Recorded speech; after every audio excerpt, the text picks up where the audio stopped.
అమ్మా అమ్మ కొట్లాటకెళ్ళినప్పుడు తెలీదా ఈ నొప్పి? నీ దూకుడు తగ్గించుకోమని నీకెన్నోసార్లు చెప్పాను.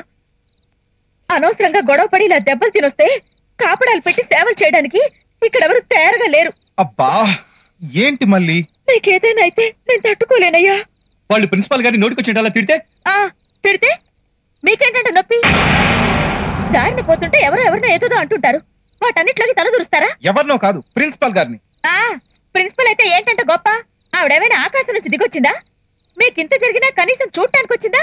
అయినా మీకు దెబ్బలు తగిలితే ఆవిడకి ఎందుకుంటుంది బాధ? మళ్ళీ నువ్వు చాలా ఎక్కువ మాట్లాడుతున్నావు. నాకు నీకంటే ఎవరు ఎక్కువ కాదయ్యా. నీకు ఇలా దెబ్బలు తగలడానికి కారణం ఎవరైనా సరే ఇలాగే అంటాను. అసలు అసలు మహాతల్లి వల్ల ఇదంతా. ప్రిన్సిపాల్ గారి గురించి ఇంకొక మాట మాట్లాడేవంటే ఏం చేస్తావు? చంపేస్తావా? చంపు. అడ్డమైన వాళ్ళ కోసం అయిన వాళ్ళందరినీ చంపే. అడ్డమైన వాళ్ళు కాదే అమ్మ.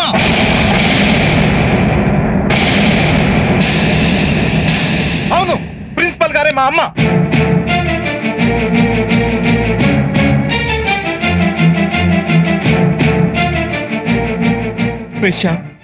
మాస్టర్ గారు మన ఇద్దరులో ఒకరు ప్రిన్సిపాల్ గారు కొడుకు అని చెప్పాక ఆయన నాకు పర్సనల్ గా లెటర్ రాశారా?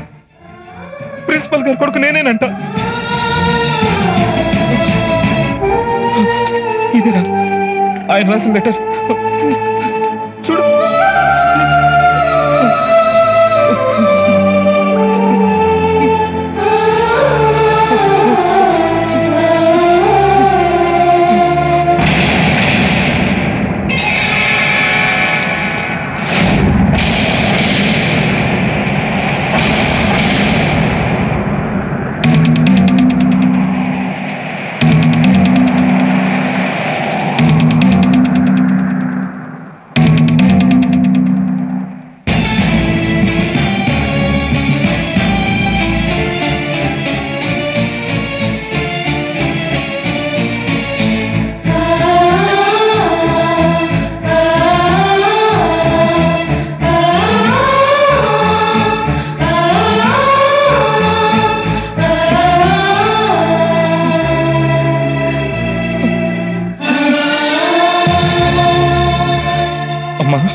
నేనేనమ్మా నువ్వు 20 ఏళ్ళుగా ఎదురు చూస్తున్న బిడ్డని.